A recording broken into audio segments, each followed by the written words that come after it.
4월에 우리가 역대상하를 읽고 있는데요. 성경 어떻게 읽고 계십니까? 즐겁게 읽으십니까? 목사님, 저는 별로 즐겁지 않았어요. 그런 분은 아마 이랬을 것 같아요. 왜 지난달에 읽은 얘기를 또 읽어야 되나요? 사무엘하와 열왕기에 나타난 얘기가 반복되고 있죠. 왜 반복됐을까? 그 이유를 한번 생각해 볼까요? 답은 간단합니다. 바라보는 관점이 달랐기 때문입니다. 같은 사건을 다른 관점으로 이야기했기 때문이에요. 그래서 설교의 시작을 이렇게 해볼게요. 열왕기와 역대기에 저자가 제시하는 관점의 차이가 있습니다. 그 관점의 차이를 설교 요약에 밑줄이 있는데 밑줄에 한번 답을 적어볼게요. 첫 번째는 열왕기에 비해서 역대기에는 북이스라엘 왕조의 이야기가 등장하지 않고 있는 것을 여러분은 알게 될 것입니다. 역대기에는 남유다 이야기만 있어요. 왜 그럴까요? 역대기의 주제는 성전이 회복되는 데에 있습니다. 성전 건축을 주제로 하기 때문에 북이스라엘의 왕조 스토리는 중요하지 않습니다. 왜? 거기에는 성전이 없으니까. 남유다 예루살렘에만 있으니까 이 성전 재건을 통해 영적으로 부흥을 일으키는 것이 역대기 저자의 목적이었습니다. 그래서 북이스라엘 이야기를 안 하는 것이에요. 역대기는 최소 열왕기보다 100년 늦게 나중에 쓰여진 책입니다. 여러 증거로 우리가 그것을 알 수가 있는데 역대기 맨 마지막 부분을 보면 고레스 왕의 칙령을 통해 바벨론에서 포로들이 돌아오는 내용이 나옵니다. 그러니까 적어도 바벨론 포로 생활 이후에 쓰여진 책이겠죠. 그리고 많은 사람들이 에스라가 역대기를 썼다고 믿거든요. 만약에 그랬다면 에스라가 BC 458년에 포로 생활에서 귀환했기 때문에 그 이후에 쓰여진 책입니다. 그래서 대강 BC 450년경에 쓰여진 것으로 추정합니다. 그러니까 열왕기의 독자들과 역대기의 독자들이 조금 다를 수 있는 거예요. 역대기의 독자들은 바벨론 포로 생활 이후에 예루살렘으로 돌아온 사람들이니까 그들에게 비전을 주기 위함의 목적이었습니다. 어떤 비전? 우리가 나라가 망한 이유는 영적으로 타락했기 때문이다.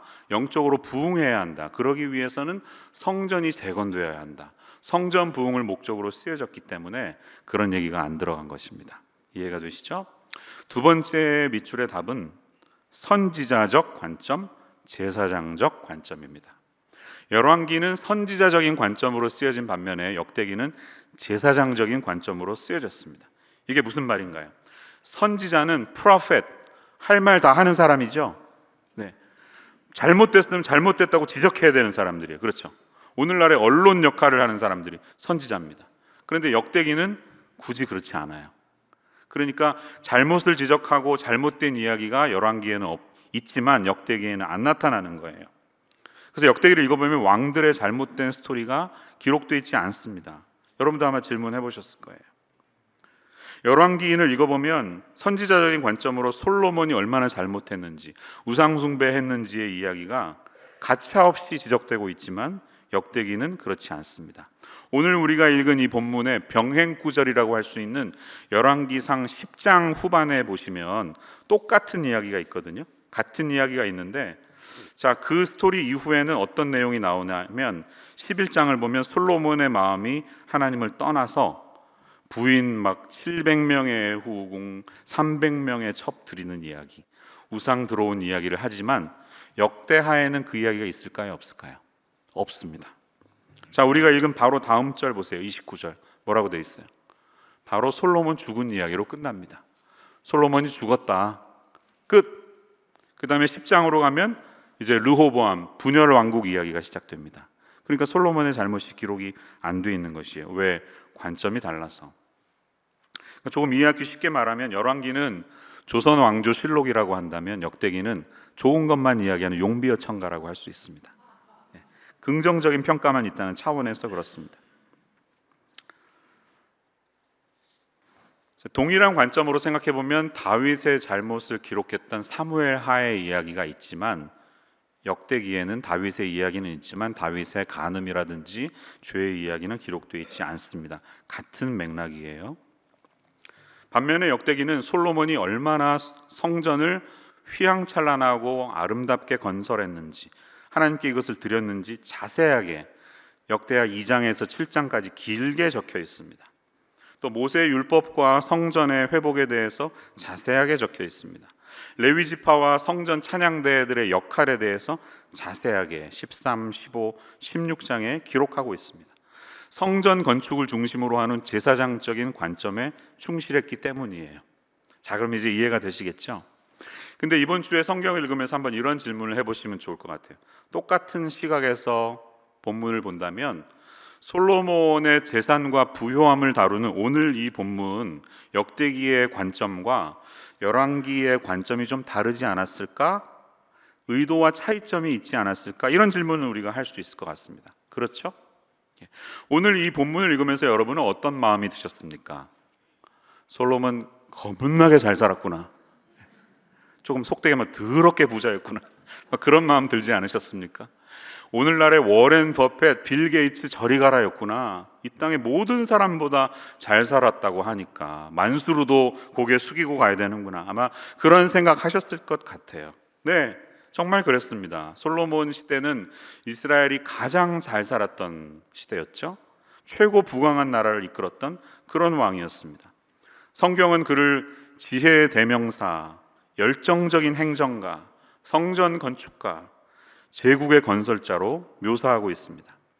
다윗과 밧세바 사이에서 태어났던 3대 왕이었던 그는 주전 970년부터 28년까지 약 40년 넘게 이스라엘을 통치했죠.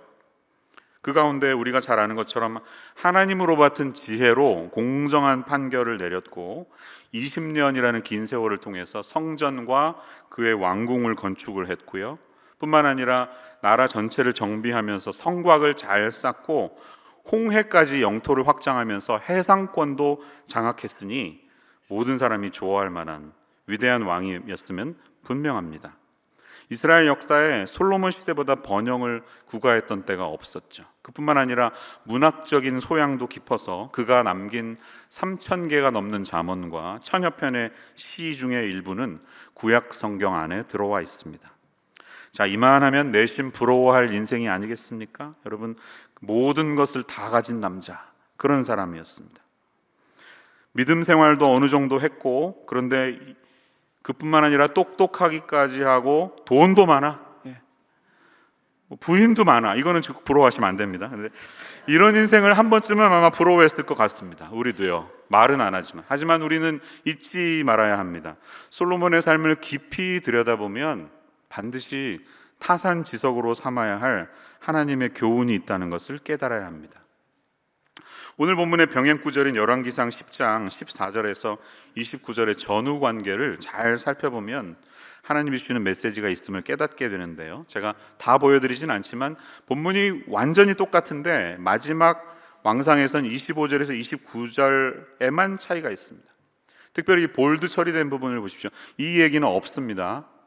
이제 그가 가진 말들을 다른 나라에도 팔아서 수출했다는 이야기예요. 근데 이것이 무엇을 의미하는지는 제가 이따가 설명해 드리겠습니다.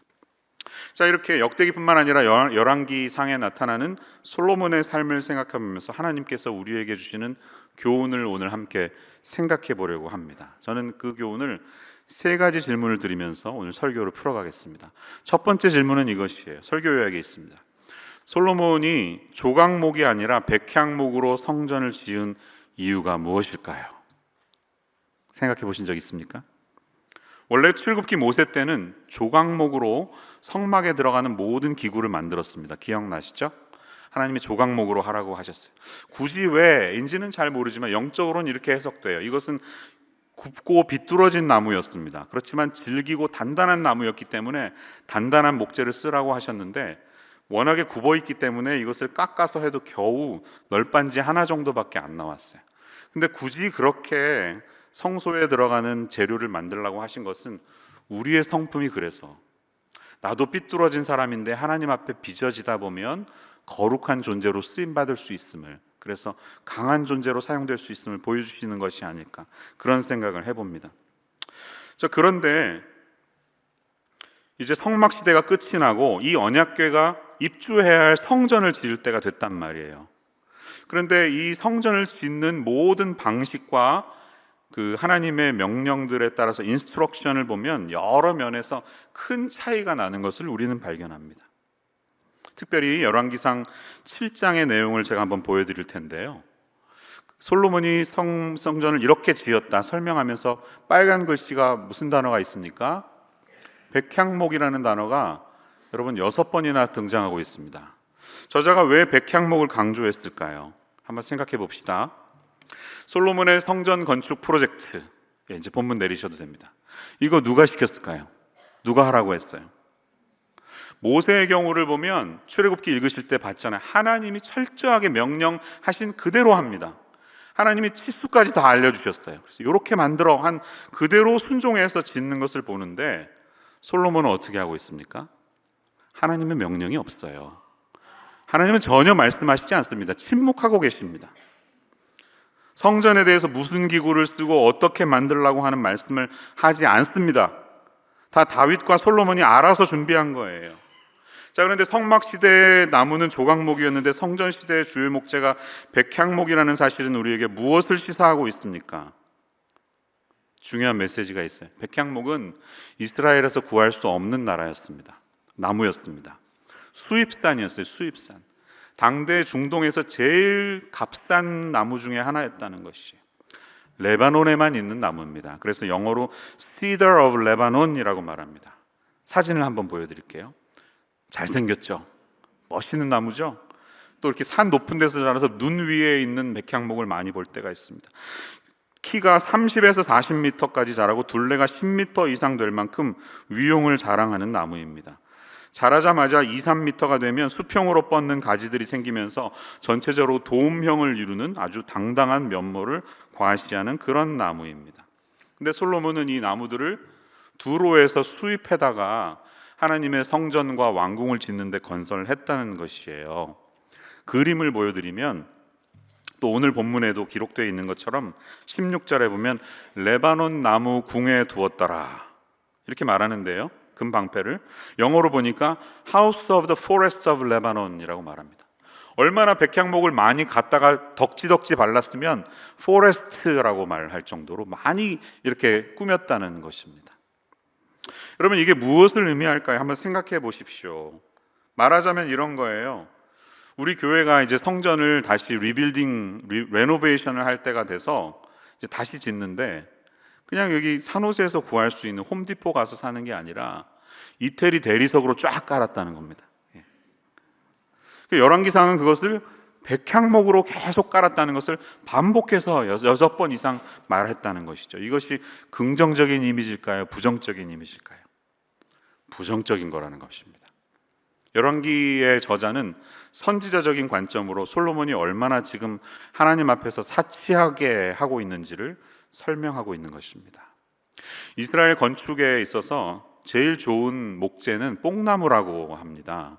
보통 이스라엘 건축의 90%는 돌이 사용되고 나머지 10%가 목재가 사용되는데 건물을 지을 때 제일 먼저 네 기퉁이에 돌을 놓습니다. 그 돌이 모퉁이 돌, 코너스톤이에요. 그래서 건축할 때 제일 먼저 그걸 놓기 때문에 예수님이 모퉁이 돌이다 이런 비유를 드는 것이죠. 그리고 그 주위를 벽으로 쫙 두릅니다. 그 다음에 하다가 맨 마지막 지붕을 놓을 때 지붕에 이 대들보를 나무를 쓰는 거예요. 빔이죠, 빔. 그걸 뽕나무로 쓴다는 것입니다.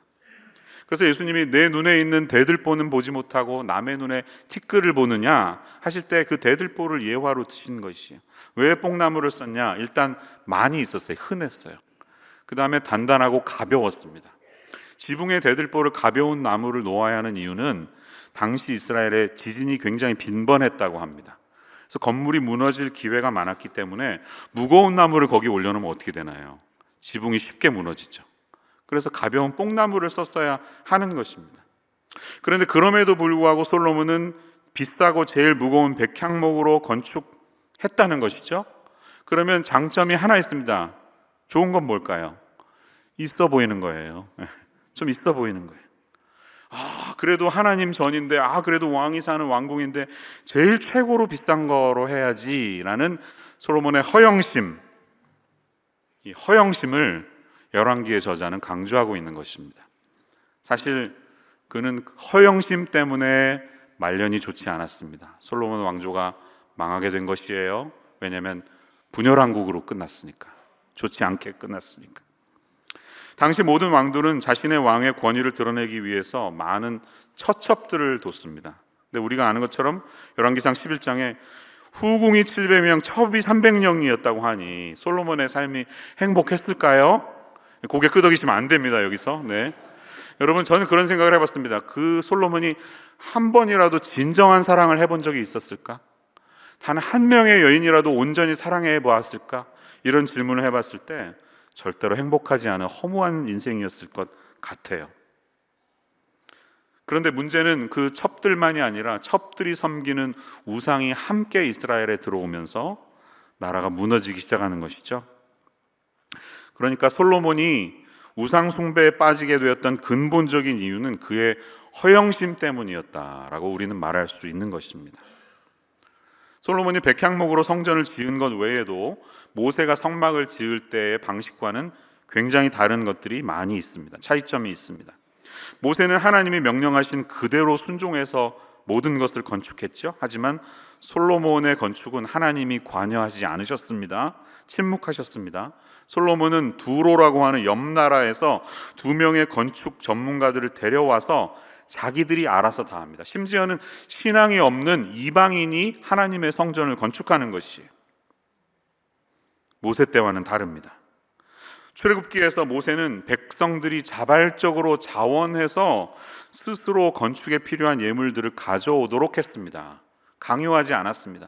너희들이 자발적으로 가져와 했을 때 많은 금이 모였고 그것으로 성소를 만들었다고 출애굽기는 적혀 있는데, 열왕기에서는 솔로몬이 접근법이 다릅니다. 두로의 왕이었던 후람이나 같은 사람인데요, 히람에게 먼저 정치적인 편지를 보내면서 성전 건축 계획을 추진합니다. 왕상 5장에 등장해요. 그리고 이 히람이라는 사람이 사실 성전 건축 전체를 주도했음을 열왕기상 7장에서는 여러 면에서 보여주고 있는데요, 본문을 한번 올려주시면 특별히 15절과 23절, 38절을 보면 영어 본문이 더 자세히 드러나는데, He cast, then he made it, then he made it. 누가 여기서 그는 누굴까요? 그는 히람이에요. 히람이 했다는 거예요. 이것을 강조하고 있습니다. 출애굽기에서는 주어가 사람이 아니라 하나님인 경우가 많았습니다. 하나님이 모세에게 이렇게 하라고 하셨다, 하나님이 이렇게 하신다고 대로 건축했다고 하는데 주어가 바뀌어 있습니다. 그것도 하나님을 알지 못하는 이방 사람이 성전을 건축하고 있는 모습을 볼 수 있어요. 심지어 백성들은 모세 때처럼 자발적으로 자원해서 헌신해서 섬기는 것이 아니라 강제로 노역에 참여하고 있음을 열왕기상 5장에 보면 나타내고 있습니다. 13절에서 16절을 한번 올려주시면 이런 말씀이 있어요. 이에 솔로몬 왕이 온 이스라엘 가운데서 역군을 불러 일으키니 그 역군의 수가 3만 명이라. 솔로몬이 그들을 한 달에 한 명씩 번갈아 레바논으로 보내매 그들이 한 달은 레바논에 있고 2달은 집에 있으며 아도니람은 감독이 되었고, 솔로몬에게 또 짐꾼이 7만 명이요 산에서 돌을 뜨는 자가 8만 명이며 이외에 그 사역을 감독하는 관리가 3,300명이라. 그들이 일하는 백성을 거느렸더라. 노동에 강제적으로 노역에 종사하게 됐음을 본문은 말하고 있습니다. 성막을 지을 때의 방식과는 확연히 다른 것을 우리는 알 수 있는 것이죠. 자, 이러면 첫 번째 질문에 답이 좀 되셨을 것 같습니다. 두 번째 질문은 이것입니다. 솔로몬이 제작한 금 방패 이야기에서 발견되는 모순은 무엇입니까? 오늘 우리가 읽은 본문의 15절과 16절에도 등장하고 있는데요, 여러분 역대하 9장 15, 16절 다시 한번 같이 읽어볼까요? 읽어보겠습니다. 시작. 솔로몬 왕이 쳐서 느린 금으로 큰 방패 200개를 만들었으니 방패 하나에 든 금이 600세겔이며 또 쳐서 느린 금으로 작은 방패 300개를 만들었으니 방패 하나에 든 금이 300세겔이라. 왕이 이것들을 레바논 나무 궁에 두었더라. 여러분, 이 부분을 읽으면서 좀 이상한 생각 안 드셨습니까? 좀 정상이 아니에요. 왜? 상식적으로는 방패는 용도가 뭡니까? 전투를 위해서 사용되는 거잖아요. 그러니까 방패는 뭔가 부딪히는 게 정상이죠.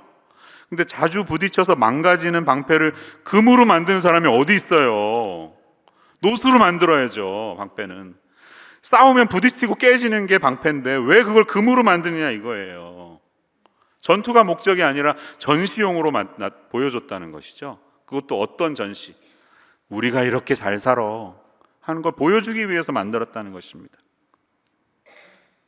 여러분, 걸레를 제일 좋은 비단으로 쓰시는 분이 누가 있습니까? 이따가 더 이상 못 입는 티셔츠 가지고 걸레 쓰는 게 정상이잖아요. 근데 정신이 나갔던 거예요. 솔로몬은 다른 목적으로 지금 방패를 만들었다는 것입니다. 열왕기 저자는 이것을 신랄하게 지금 고발하고 있는 것입니다. 방패 500개를 만드는데 전부 금으로 만들었어. 근데 큰 방패 200개, 이 밖에 600세겔 가지고 하나를 만들었다는 거예요. 한 세겔이 11g이거든요. 곱하기 600 하면 6600g이에요. 6.6kg. 한 개에 6.6kg 금을 투자해서 얼마나 비쌀까요? 값비싼 거죠. 작은 방패는 300개를 300세겔에 만들었대. 3.3kg 가지고 만든 거예요. 이게 얼마나 사치입니까? 누가 방패를 그런 용도로 만듭니까? 노수로 만들어야죠, 방패는. 그래서 어떻게 됩니까? 책을 읽어보면 결국 적국이 찾아왔을 때 다 뺏겨버리고 맙니다. 솔로몬이 죽고 르호보암 왕 때 이집트에서 시삭이라는 왕이 쳐들어왔는데 그때 전투에 패배하면서 다 가져갔어요, 이 방패들을. 그래서 성경에는 뭐라고 말하냐면, 그래서 할 수 없이 그때 노수로 만들었다, 이렇게 말합니다. 얼마나 슬퍼요. 다 빼앗길 거, 허영심을 위해서 그렇게 한 것입니다. 세 번째 질문, 솔로몬의 말과 병거의 규모가 말해주는 메시지는 무엇일까요? 자, 오늘 본문에 25절에서 28절에도 말에 대한 이야기들이 있습니다. 조금만 읽어보면, 외양간 4,000개, 마병 12,000명, 이 체리엇, 병거를 두는 성도 만들었는데 예루살렘 왕에게도 두었다, 이렇게 말하고 있습니다. 자, 그런데요, 이것도 좀 말이 안 되는 게 있습니다. 열왕기상 같은 본문을 읽으면 좀 더 자세히 말하고 있는데, 하솔, 무기또, 게셀 등등에 다 두는데 예루살렘에도 두었다는 이야기를 합니다. 원래 예루살렘에는 말이 필요 없습니다. 왜? 높은 산지거든요. 높은 산지에 누가 말 타고 다닙니까? 말이 용도가 맞지 않습니다. 그런데 솔로몬은 상관없이 거기에도 병거와 말을 두는 창고를 만들었다는 것이죠. 이건 전투 목적이 아니라 드러내기 위해 했다는 것이죠. 부정적으로 쓰였다는 것입니다. 그리고 아까 본문 29절 제가 강조했는데 다시 한번 보겠습니다. 열왕기상 10장 26에서 29절 올려주십시오. 이 이야기가 열왕기상에 기록된 이유는 보세요. 애굽에서 들여온 병거는 한 대에 은 600세겔이요 말은 한 필에 150세겔이라. 이와 같이 햇사람의 모든 왕과 아람 왕들에게 그것들을 되팔기도 하였더라. 자, 가져온 다음에 수출도 했다는 얘기예요. 이것이 부정적으로 쓰였습니다. 왜 그렇습니까? 여러분, 말은 무기예요. 무기, 전투 무기. 근데 하나님은 우리가 무기를 많이 두는 것을 원치 않으셨습니다. 왜? 신정 국가이니까. 하나님의 다스리심 속에서 우리가 잘 되는 거지, 무기를 많이 뒀다고 잘 되는 나라가 아니거든요. 근데 솔로몬은 말을 많이 구입한 것뿐만 아니라 그래서 되팔기도 했다는 것을 강조하고 있는 것입니다. 또 이것이 큰 잘못인 이유가 있어요. 왜 이스라엘의 왕은 말을 많이 두면 안 되나요? 오래전에 모세오경에서 신명기에 보면 하나님이 17장에서 그런 얘기 하세요. 야, 너희들이 가나안 땅에 들어가면 다른 나라처럼 왕을 삼고 싶은 마음이 들 텐데, 오케이, 그럴 때가 올 거야. 근데 그때에도 절대로 하지 말아야 되는 게 있어. 첫째, 말을 많이 두지 마라. 둘째, 이방 여인을 아내로 두지 마라. 셋째, 금과 은을 축적하지 마라. 누구 얘기 같네요? 누가 이렇게 했나요? 솔로몬은 이 하지 말라는 거 그대로 반대로 하고 있습니다. 솔로몬이 율법을 알았을 거 아니에요. 네, 이스라엘의 모든 왕들은 모세오경을 날마다 듣고 외워야 되는 수준까지 가야 됩니다. 신명기 말씀 알았을 거예요. 알았음에도 불구하고 그는 반대로 하고 있습니다. 이것이 그 결정적인 잘못이었다는 것이. 율법 알았죠. 당연히 알았죠. 왕인데. 근데 그대로 무시하고 반대로 하는 것은 뭐예요? 하나님 말씀보다 내가 생각하는 더 중요한 게 있다는 것이죠. 그것은 무기를 많이 구입해서 그것을 다른 나라에 자랑하고 심지어는 탱크를 되팔기도 하는 무기 수출국이 되겠다, 이런 메시지이기도 한 것입니다. 이것이 결정적으로 하나님이 솔로몬으로부터 돌이키고 나라가 분열왕국으로 가게 되는 이유가 된 것입니다. 자, 여기서 우리는 다윗을 생각해야 합니다. 다윗은 율법을 어떻게 순종했습니까? 다윗도 똑같은 상황이 있었어요. 전리품으로 많은 말과 병거들이 이스라엘에 이제 들어오게 되었거든요. 근데 그 순간 그는 말의 뒷발에 힘줄을 끊어버렸다. 성경이 말했던 적이 있습니다. 하나님 말씀에 순종한 것이죠. 솔로몬과는 다른 길을 갔습니다. 열왕기 기자는 이 솔로몬의 허영심이라고 하는 치명적인 죄를 고발하기 위해서 백향목으로 건축한 이야기, 금방패 만든 이야기, 말을 곳곳에 키운 이야기를 통해 끝까지 그를 추적하고 고발하고 있는 것입니다. 우리는 솔로몬의 화려함 속에 묻혀져 있는 허영심을, 하나님을 향한 그의 불신과 자기 자신을 드러내려는 마음을 읽을 수 있는 것입니다. 자, 이제 설교를 마무리해 볼게요. 생각해 보면 솔로몬에 비해 다윗은 참 괜찮은 사람이었습니다. 아무리 봐도. 그것은 다윗이 솔로몬보다 죄를 덜 저질렀기 때문이 아니에요. 다윗도 잘못이 많았습니다. 그리고 그의 실수와 죄를 성경은 기록하고 있습니다. 하지만 다윗은 자기가 잘못했을 때 진심으로 회개할 수 있는 사람이었습니다. 아, 내가 잘못했구나, 이렇게 살면 안 되는구나 라는 것을 깨닫고 회개할 수 있는 사람이었습니다. 그리고 한결같이 그의 잘못을 돌이킬 수 있는 사람이었기 때문에 하나님이 그는 내 마음에 합한 자다라는 칭찬을 듣는 사람이 아니었을까, 그런 생각을 해봅니다. 결론적으로 다윗 왕은 이후에 나타나는 후대의 모든 왕들의 기준이 되었습니다. 왕을 평가할 때 항상 다윗을 기준으로 평가했다는 것을 우리는 성경을 통해 볼 수가 있게 됩니다. 세 군데의 예만 보면, 열왕기상 11장 4절에 보면 솔로몬이 나이 많을 때에 다른 신들을 따르게 했는데 왕의 마음이 그의 아버지 다윗의 마음과 같지 아니하여 라고 성경이 말하고 있습니다. 열왕기상 15장 3절에 보면 아비암이라는 왕이 그의 조상 다윗의 마음과 같지 아니하여 그의 하나님 여호와 앞에 온전하지 못하였다. 다윗 왕을 기준으로 말합니다. 역대하 7장 17절 18절 보면 이것은 솔로몬의 성전 봉헌에 하나님이 응답하시는 내용인데 하나님이 말씀하십니다. 네가 네 아버지 다윗이 행한 것 같이 해서 내가 내게 명령한 모든 것을 행해서 법을 지키면 왕위를 견고하게 하지만 그렇지 않으면 너희 나라도 온전치 못할 거야 라는 경고를 솔로몬은 끝까지 지키지 못했다는 것이에요. 여러분, 한번 적용해 보겠습니다. 우리가 누군가와 비교의 대상이 되면서 어떤 사람의 기준점이 된다는 것은 굉장히 부담스럽지만 영광스러운 일이 아니겠습니까? 야, 이 사람처럼 좀 살아봐라. 아, 나 김 집사님처럼 좀 하고 싶어. 우리 목자님처럼 섬기는 사람이 될 거야 라는 것은 부담스럽지만 얼마나 영광스러운 일이겠습니까? 다윗은 이스라엘 모든 왕들의 바로미터가 되었다는 것입니다. 왜? 적어도 아닌 것은 아니라고 하는 고백을 할 수 있는 사람이었기 때문입니다. 똑같이 율법을 알았지만 말씀 따로, 내 실천 따로가 아니라 말씀이 이렇게 말하기 때문에 하지 말아야지 하는 것에 대해서 분명한 신앙 고백으로 말에 힘줄을 끊어버리는 행동을 보이는 사람이 다윗이 아니었겠습니까? 역대상 18장 4절 말씀은 그런 의미에서 같이 한번 읽어보겠습니다. 함께 읽습니다. 시작. 다윗이 그에게서 병거 1000대와 기병 7000명과 보병 2만 명을 빼앗고 다윗이 그 병거 100대의 말들만 남기고 그 외의 병거의 말들은 다 발에 힘줄을 끊었더니. 아멘. 사랑하는 여러분, 저와 여러분의 삶도 이런 믿음의 실천이 있기를 간절히 축원합니다. 기준이라는 영어는 스탠다드이기도 하지만 캐논으로도 해석할 수 있습니다. 캐논, 정경, 말씀이 캐논 아닙니까? 누군가의 기준이 된다는 것은 결국 하나님의 마음을 알고 그 마음에 일치되는 삶인 줄을 믿습니다. 그럴 때 우리가 기준이 될 수 있는 것이에요.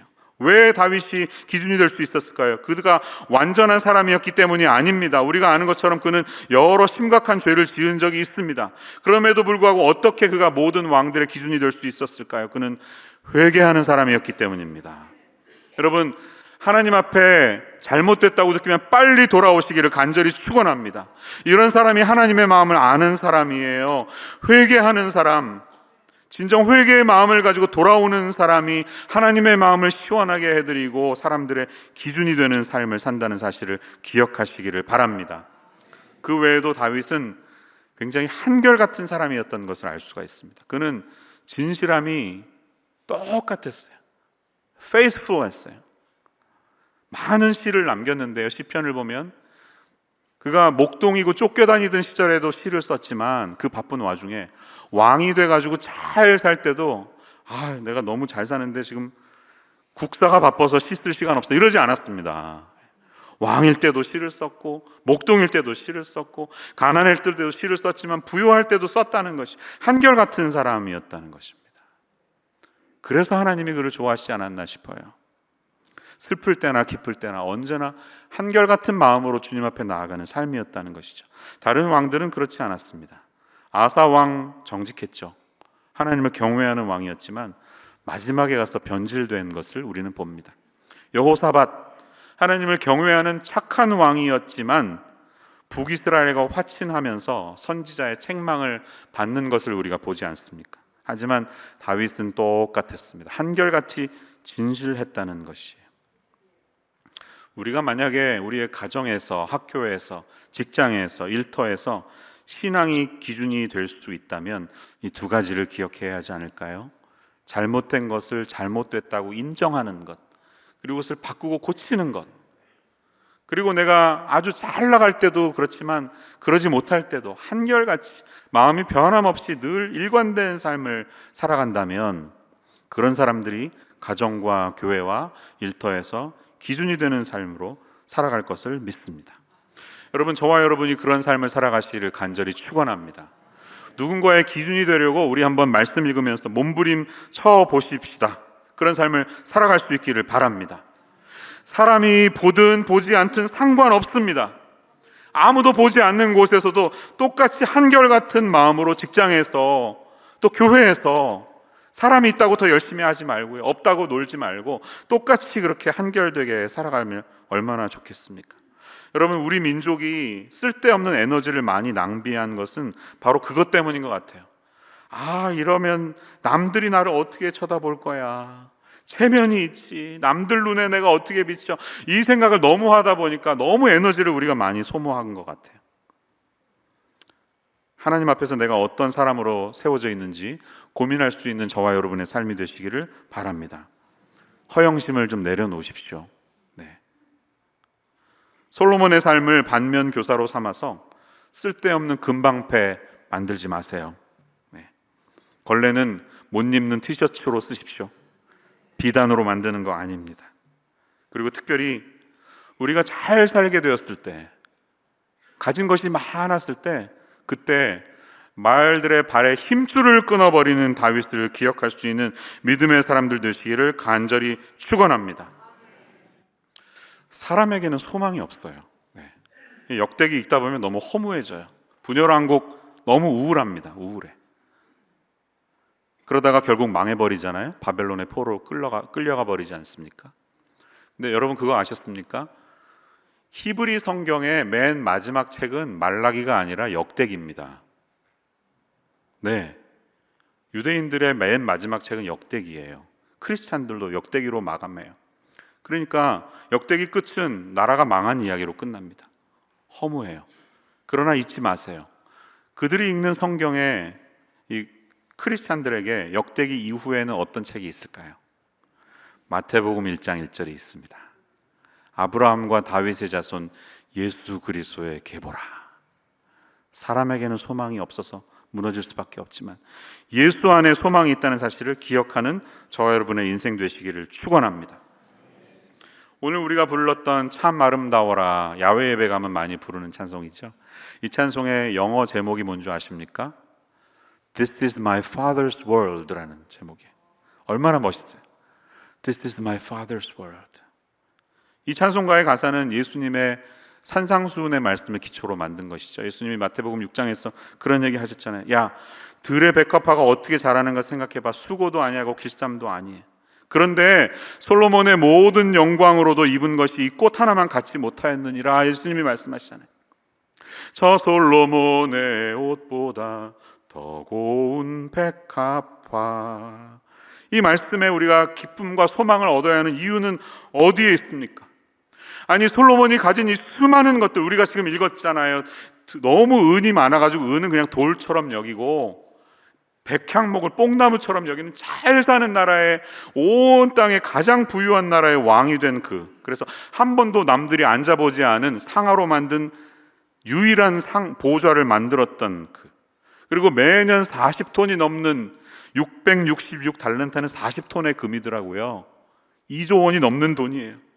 이렇게 잘 사는 솔로몬의 부귀 영화도 저 들에 피는 꽃보다 그렇게 위대한 것이 아니야. 날아가는 새들도 솔로몬의 영화보다 그렇게 덜 된 것이 아니야. 이 이유가 뭡니까?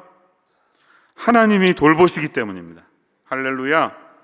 오늘 있다가 내일 아궁이에 던져지는 들풀도 하나님이 이렇게 입히시거든 하물며 너희일까 보냐, 예수님은 우리에게 말씀하시지 않습니까? 사랑하는 여러분, 이 말씀에 소망을 얻으시기를 바랍니다.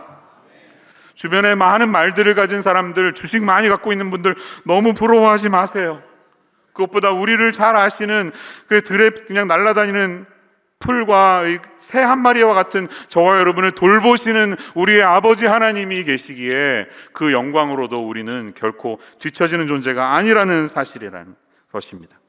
그러므로 염려하지 마시고 걱정하지 마시고 하나님의 완전하심을 신뢰하면서 주 앞에 나아가시는 인생 되시기를 간절히 축원합니다. 같이 기도하겠습니다. 사랑의 하나님, 저희들의 연약함을 이 시간 주님 앞에 고백합니다. 부자로 잘 사는 사람들을 부러워할 때가 많이 있었습니다. 또 사실 지금도 좀 그렇습니다. 실리콘밸리에 돈이 많이 들어가는 이 라이프 스타일 때문에 돈이 없을 때 저희는 힘들어하고 돈 많은 사람들을 부러워할 때가 있습니다. 그러나 오늘 우리에게 선포된 이 말씀을 통해 소망과 희망을 가지는 저희들 되게 하여 주시옵소서. 들에 핀 볼품없는 작은 꽃 하나도 솔로몬의 영광보다 결코 뒤처지지 않았음을 기억하며 우리 한 사람 한 사람을 소중히 여기고 우리의 삶을 책임지시고 먹이시는 하늘 아버지가 계심을 언제나 기억하는 저희들 되게 하여 주시옵소서. 유혹이 있을 때 유혹을 기꺼이 물리치고 허영심 때문에 쓸데없는 금방패 만들어내지 않고 또 우리에게 찾아오는 많은 부의 유혹이 있을 때 말들의 힘줄을 끊어버릴 수 있는 결단 있는 신앙의 사람들 되게 하여 주시옵소서. 예수님의 이름으로 기도합니다.